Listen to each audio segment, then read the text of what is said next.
ಹರೇ ಶ್ರೀನಿವಾಸ ಉಮಾಶ್ರೀಧರ್ ಚಾನಲ್ಗೆ ಸ್ವಾಗತ. ಸ್ನೇಹಿತರೆ, ಇನ್ನೇನು ಚಾತುರ್ಮಾಸ್ಯ ಪ್ರಾರಂಭವಾಗಲಿದೆ. ಆದರೆ ಚಾತುರ್ಮಾಸ್ಯ ಅಂದರೆ ಏನು, ಈ ವ್ರತವನ್ನು ಯಾರು ಮಾಡಬೇಕು, ಯಾಕೆ ಮಾಡಬೇಕು ಅನ್ನೋದು ಹಲವರಿಗೆ ಸರಿಯಾಗಿ ಗೊತ್ತಿರೋದಿಲ್ಲ. ಇವತ್ತು ಅದನ್ನೇ ಶಾಸ್ತ್ರದಲ್ಲಿ ಹೇಗೆ ಹೇಳಿದೆಯೋ ಅದೇ ವಿಷಯವನ್ನು ತುಂಬ ಸರಳವಾಗಿ ತಿಳಿದುಕೊಳ್ಳೋಣ. ಚಾತುರ್ಮಾಸ್ಯ ವ್ರತವು ಏಕಾದಶಿ ಮತ್ತು ಶ್ರೀಕೃಷ್ಣ ಜನ್ಮಾಷ್ಟಮಿಯಂತೆ ಎಲ್ಲರೂ ತಪ್ಪದೆ ಆಚರಿಸಬೇಕಾದ ಪ್ರಮುಖ ವ್ರತ ಎಂದು ಶಾಸ್ತ್ರ ಹೇಳುತ್ತದೆ. ಇದು ಯತಿಗಳು ಅಥವಾ ಸ್ವಾಮೀಜಿಗಳು ಮಾತ್ರ ಮಾಡುವ ವ್ರತ ಅಲ್ಲ. ಸ್ತ್ರೀ, ಪುರುಷರು, ಬ್ರಹ್ಮಚಾರಿ, ಗೃಹಸ್ಥ, ವಾನಪ್ರಸ್ಥ, ಸನ್ಯಾಸಿ, ಹೀಗೆ ಎಲ್ಲ ಆಶ್ರಮದವರು, ಬ್ರಾಹ್ಮಣ, ಕ್ಷತ್ರಿಯ, ವೈಶ್ಯ, ಶೂದ್ರ ಸೇರಿದಂತೆ ಎಲ್ಲ ವರ್ಣದವರು ತಮ್ಮ ಸಾಮರ್ಥ್ಯಕ್ಕೆ ತಕ್ಕಂತೆ ಈ ವ್ರತವನ್ನು ಆಚರಿಸಬೇಕು ಎಂದು ಶಾಸ್ತ್ರ ಹೇಳುತ್ತದೆ.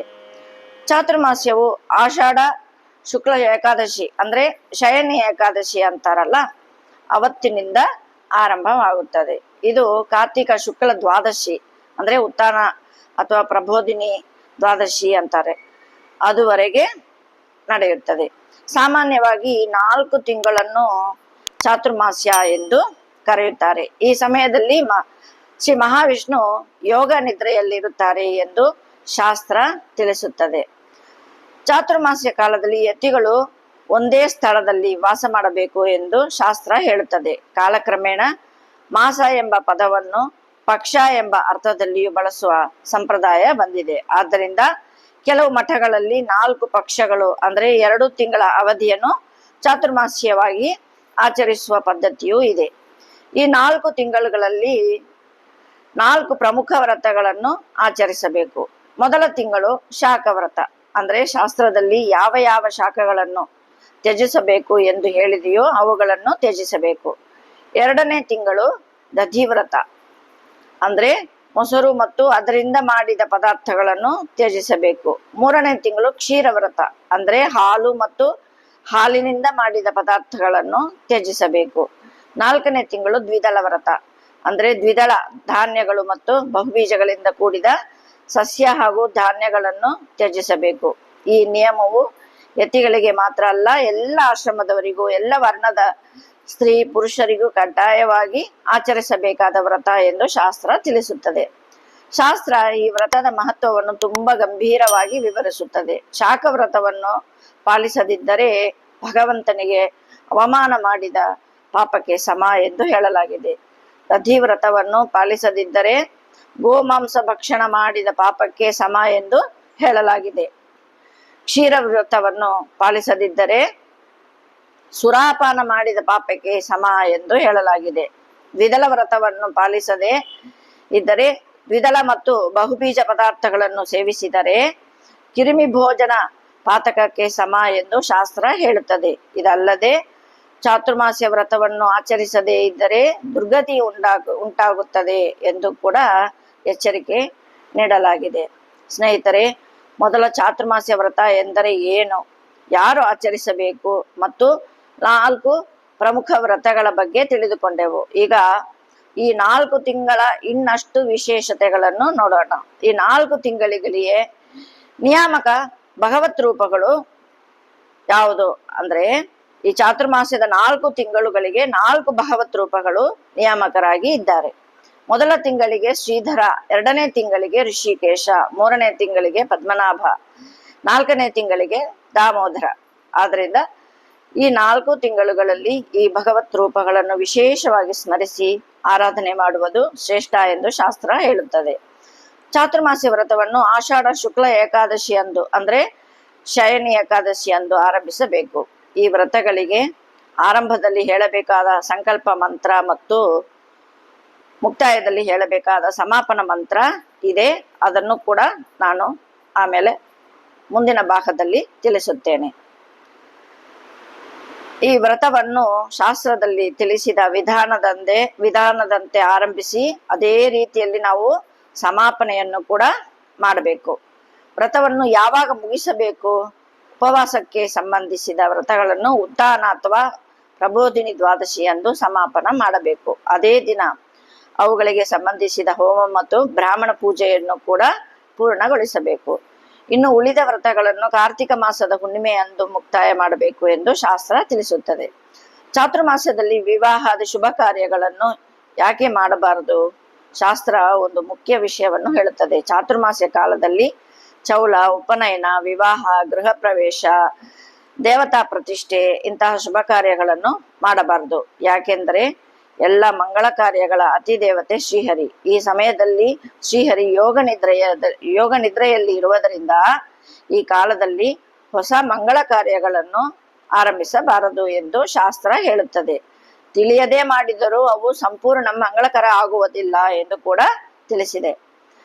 ಯಾರಿಗೆ ಆಸಕ್ತಿ ಮತ್ತು ಸಾಮರ್ಥ್ಯ ಇದೆಯೋ ಅವರು ಘೃತತ್ಯಾಗ, ಲವಣತ್ಯಾಗ, ತಾಂಬೂಲತ್ಯಾಗ ಇಂತಹ ವಿಶೇಷ ವ್ರತಗಳನ್ನು ಕೂಡ ಆಚರಿಸಬಹುದು. ಇವುಗಳಿಗೆ ಪ್ರತ್ಯೇಕ ಪುಣ್ಯ ಫಲಗಳಿವೆ ಎಂದು ಶಾಸ್ತ್ರ ಹೇಳುತ್ತದೆ.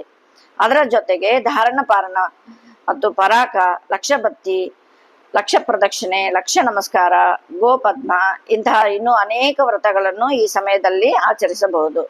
ಆದರೆ ಇಲ್ಲಿ ಒಂದು ಮುಖ್ಯ ವಿಷಯವನ್ನು ಶಾಸ್ತ್ರ ಹೇಳುತ್ತದೆ.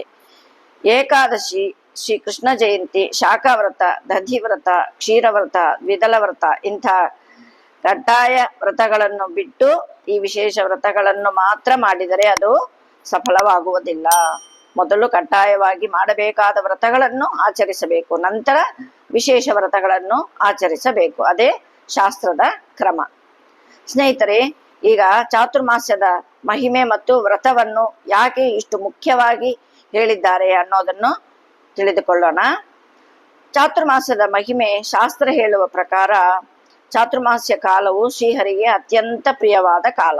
ಈ ಸಮಯದಲ್ಲಿ ಮಾಡುವ ವಿಶೇಷ ಸ್ನಾನ, ಜಪ, ಹೋಮ, ದೇವರ ಪೂಜೆ, ವ್ರತ, ದಾನ ಇವೆಲ್ಲವೂ ಸಾಮಾನ್ಯ ದಿನಗಳಲ್ಲಿ ಮಾಡುವುದಕ್ಕಿಂತ ಅನೇಕ ಪಟ್ಟು ಹೆಚ್ಚು ಪುಣ್ಯ ಫಲವನ್ನು ಕೊಡುತ್ತವೆ. ಇನ್ನೊಂದು ವಿಶೇಷ ವಿಷಯವನ್ನು ಕೂಡ ಶಾಸ್ತ್ರ ಹೇಳುತ್ತದೆ. ಬೇರೆ ತಿಂಗಳುಗಳಲ್ಲಿ ಮಾಡುವ ಪುಣ್ಯ ಕಾರ್ಯಗಳಿಗಿಂತ ಸೂರ್ಯನು ಮಕರ ರಾಶಿಯಲ್ಲಿ ಇರುವಾಗ ಬರುವ ಮಾಘ ಮಾಸದಲ್ಲಿ ಮಾಡುವ ಪುಣ್ಯ ಕಾರ್ಯಗಳಿಗೆ ಕೋಟಿ ಪಟ್ಟು ಫಲ ಬರುತ್ತದೆ. ಅದಕ್ಕಿಂತ ವೈಶಾಖ ಮಾಸದಲ್ಲಿ ಮಾಡುವ ಪುಣ್ಯ ಕಾರ್ಯಗಳಿಗೆ ಇನ್ನು ಕೋಟಿ ಪಟ್ಟು ಹೆಚ್ಚು ಫಲ ಬರುತ್ತದೆ. ಆದರೆ ವೈಶಾಖ ಮಾಸಕ್ಕಿಂತಲೂ ಅನಂತ ಪಟ್ಟು ಹೆಚ್ಚಿನ ಫಲ ಚಾತುರ್ಮಾಸ್ಯದಲ್ಲಿ ಮಾಡುವ ಪುಣ್ಯ ಕಾರ್ಯಗಳಿಗೆ ದೊರೆಯುತ್ತದೆ ಎಂದು ಶಾಸ್ತ್ರ ಸ್ಪಷ್ಟವಾಗಿ ಹೇಳುತ್ತದೆ. ಆದ್ದರಿಂದ ಈ ಕಾಲದ ಮಹಿಮೆಯ ಬಗ್ಗೆ ಯಾವುದೇ ಸಂಶಯವೂ ಬೇಡ. ಚಾತುರ್ಮಾಸ್ಯದ ವಿಶೇಷತೆ ಆಷಾಢ ಶುಕ್ಲ ದಶಮಿಯಿಂದ ಆರಂಭವಾಗಿ ಕಾರ್ತಿಕ ಹುಣ್ಣಿಮೆಯವರೆಗಿನ ಈ ಅವಧಿಯೇ ಚಾತುರ್ಮಾಸದ ಕಾಲ. ಈ 4 ತಿಂಗಳುಗಳು ಶ್ರಾವಣ, ಭಾದ್ರಪದ, ಆಶ್ವೀಜ, ಕಾರ್ತಿಕ ಈ ಚಾತುರ್ಮಾಸದಲ್ಲಿ ದಿನದಿಂದ ದಿನಕ್ಕೆ ಪುಣ್ಯದ ಮಹತ್ವ ಹೆಚ್ಚಾಗುತ್ತಾ ಹೋಗುತ್ತದೆ ಎಂದು ಶಾಸ್ತ್ರ ತಿಳಿಸುತ್ತದೆ. ಅದರಲ್ಲೂ ಕಾರ್ತಿಕ ಮಾಸದಷ್ಟು ಪುಣ್ಯಕರವಾದ ಕಾಲ ಮತ್ತೊಂದಿಲ್ಲ ಎಂದು ಹೇಳಲಾಗಿದೆ. ಈ ವ್ರತವನ್ನು ಯಾರು ಆಚರಿಸಬೇಕು? ಇನ್ನೊಮ್ಮೆ ಶಾಸ್ತ್ರ ಸ್ಪಷ್ಟವಾಗಿ ಹೇಳುತ್ತದೆ. ಸ್ತ್ರೀ, ಪುರುಷ, ಬ್ರಹ್ಮಚಾರಿ, ಗೃಹಸ್ಥ, ವಾನಪ್ರಸ್ಥ, ಸನ್ಯಾಸಿ, ಹಾಗೆಯೇ ಬ್ರಾಹ್ಮಣ, ಕ್ಷತ್ರಿಯ, ವೈಶ್ಯ, ಶೂದ್ರ ಇಷ್ಟೇ ಅಲ್ಲ, ಎಲ್ಲಾ ವಿಧದ ಸನ್ಯಾಸಿಗಳು ಎಲ್ಲರೂ ಈ ಚಾತುರ್ಮಾಸ್ಯ ವ್ರತವನ್ನು ಆಚರಿಸಲೇಬೇಕು. ಇದು ಕೆಲವರಿಗೆ ಮಾತ್ರ ಹೇಳಿರುವ ವ್ರತವಲ್ಲ, ಎಲ್ಲರಿಗೂ ಹೇಳಿರುವ ವ್ರತ. ಈ ವಿಷಯದಲ್ಲಿ ಶಾಸ್ತ್ರ ಬಹಳ ಗಂಭೀರವಾಗಿ ಹೇಳುತ್ತದೆ. ಚಾತುರ್ಮಾಸ್ಯ ವ್ರತವನ್ನು ಆಚರಿಸದವನು ಮಹಾಪಾಪಿ ಎಂದು ಹೇಳಲಾಗಿದೆ. ಈ ವ್ರತವನ್ನು ನಿರ್ಲಕ್ಷ್ಯ ಮಾಡಿದವರಿಗೆ ಭಯಂಕರ ದುರ್ಗತಿ ಉಂಟಾಗುತ್ತದೆ ಎಂದು ಕೂಡ ಶಾಸ್ತ್ರ ಎಚ್ಚರಿಸುತ್ತದೆ. ಅದಕ್ಕಾಗಿ ಈ ವ್ರತವನ್ನು ಸಾಮರ್ಥ್ಯಕ್ಕೆ ತಕ್ಕಂತೆ ಶ್ರದ್ಧೆಯಿಂದ ಆಚರಿಸಬೇಕು. ಆರೋಗ್ಯದ ದೃಷ್ಟಿಯಿಂದಲೂ ಮಹತ್ವ ಇನ್ನೊಂದು ವಿಶೇಷ ವಿಷಯವನ್ನು ಕೂಡ ಗ್ರಂಥ ತಿಳಿಸುತ್ತದೆ. ಚಾತುರ್ಮಾಸ್ಯ ವ್ರತವು ಕೇವಲ ಪುಣ್ಯಕ್ಕಾಗಿ ಮಾತ್ರ ಅಲ್ಲ, ಅನೇಕ ರೀತಿಯ ರೋಗಗಳ ನಿವಾರಣೆಗೂ ಉತ್ತಮ ಆರೋಗ್ಯಕ್ಕೂ ಈ ವ್ರತ ಸಹಾಯಕರವಾಗುತ್ತದೆ ಎಂದು ಹೇಳಲಾಗಿದೆ. ಕೆಲವರು ಈ ವ್ರತ ಮಾಡಿದರೆ ಆರೋಗ್ಯಕ್ಕೆ ತೊಂದರೆ ಆಗುತ್ತದೆ ಎಂದು ಹೇಳುತ್ತಾರೆ. ಆದರೆ ಅದಕ್ಕೆ ಯಾವುದೇ ಆಧಾರ ಇಲ್ಲ ಎಂದು ಗ್ರಂಥವೇ ಸ್ಪಷ್ಟವಾಗಿ ಹೇಳುತ್ತದೆ. ಈ 4 ತಿಂಗಳುಗಳಲ್ಲಿ ಭಗವಂತನಿಗಾಗಿ ನಮಗೆ ಇಷ್ಟವಾದ ಕೆಲವು ಆಹಾರ ಪದಾರ್ಥಗಳನ್ನು ತ್ಯಜಿಸುವುದರಿಂದ ಇಂದ್ರಿಯ ನಿಗ್ರಹ, ಸಂಯಮ ಮತ್ತು ಶಿಸ್ತಿನ ಜೀವನ ಬೆಳೆಸಿಕೊಳ್ಳಲು ಸಹಾಯ ಆಗುತ್ತದೆ. ಈ ವ್ರತದ ನಿಜವಾದ ಉದ್ದೇಶ, ಚಾತುರ್ಮಾಸ್ಯ ವ್ರತದ ಉದ್ದೇಶ ಕೇವಲ ಆಹಾರವನ್ನು ಬಿಡುವುದು ಅಲ್ಲ, ಭಗವಂತನ ಸ್ಮರಣೆಯೊಂದಿಗೆ ಬದುಕುವುದು, ಮನಸ್ಸಿಗೆ ಸಂಯಮ ತರುವುದು, ಶಾಸ್ತ್ರ ಹೇಳಿದ ಮಾರ್ಗದಲ್ಲಿ ನಡೆಯುವುದು ಮತ್ತು ಧರ್ಮ, ಅರ್ಥ, ಕಾಮ, ಮೋಕ್ಷ ಎಂಬ ಚತುರ್ವಿಧ ಪುರುಷಾರ್ಥಗಳನ್ನು ಪಡೆಯುವ ದಾರಿಯಲ್ಲಿ ನಡೆಯುವುದು. ಅದಕ್ಕಾಗಿ ಈ ವ್ರತವನ್ನು ಮಹರ್ಷಿಗಳು ಅತ್ಯಂತ ಶ್ರೇಷ್ಠವಾದ ವ್ರತಗಳಲ್ಲಿ ಒಂದು ಎಂದು ಹೇಳಿದ್ದಾರೆ. ಕೊನೆಯ ಮಾತು ಸ್ನೇಹಿತರೆ, ಚಾತುರ್ಮಾಸ್ಯವು ಸಾಮಾನ್ಯವಾದ 4 ತಿಂಗಳುಗಳು ಅಲ್ಲ. ಇದು ಭಕ್ತಿ, ನಿಯಮ, ಸಂಯಮ ಮತ್ತು ಸಾಧನೆಯ 4 ತಿಂಗಳುಗಳು. ನಂಬಿಕೆ ಇರುವವರು ತಮ್ಮ ಗುರುಗಳ ಮಾರ್ಗದರ್ಶನದಂತೆ ಶಾಸ್ತ್ರೋಕ್ತವಾಗಿ ಈ ವ್ರತವನ್ನು ಆಚರಿಸಿ ಶ್ರೀಹರಿಯ ಅನುಗ್ರಹಕ್ಕೆ ನಾವೆಲ್ಲರೂ ಪಾತ್ರರಾಗೋಣ. ಸ್ನೇಹಿತರೆ, ಚಾತುರ್ಮಾಸ್ಯದ ಬಗ್ಗೆ ಇನ್ನೂ ಅನೇಕ ಪ್ರಮುಖ ವಿಷಯಗಳಿದೆ. ಯಾವ ಯಾವ ವ್ರತಗಳನ್ನು ಹೇಗೆ ಆಚರಿಸಬೇಕು, ಅದರ ಫಲಗಳು, ಯಾವ ನಿಯಮಗಳನ್ನು ತಪ್ಪದೇ ಪಾಲಿಸಬೇಕು, ಯಾವ ದಿನ ಏನು ಮಾಡಬೇಕು, ಏನು ಮಾಡಬಾರದು, ಸಂಕಲ್ಪ, ಇವೆಲ್ಲವನ್ನು ಮುಂದಿನ ಭಾಗಗಳಲ್ಲಿ ವಿವರವಾಗಿ ತಿಳಿದುಕೊಳ್ಳೋಣ. ಹಾಗಾಗಿ ಈ ಸರಣಿಯನ್ನು ತಪ್ಪದೇ ನೋಡಿ. ವಿಡಿಯೋ ಇಷ್ಟ ಆದರೆ ಲೈಕ್ ಮಾಡಿ, ನಿಮ್ಮ ಕುಟುಂಬದವರಿಗೂ ಸ್ನೇಹಿತರಿಗೂ ಹಂಚಿಕೊಳ್ಳಿ. ಇಂಥ ಶಾಸ್ತ್ರೋಕ್ತ ಮಾಹಿತಿಗಾಗಿ ನಮ್ಮ ಚಾನಲ್ ಅನ್ನು ಸಬ್ಸ್ಕ್ರೈಬ್ ಮಾಡಿ. ಧನ್ಯವಾದಗಳು. ಶ್ರೀಕೃಷ್ಣ ಅರ್ಪಣಮಸ್ತು.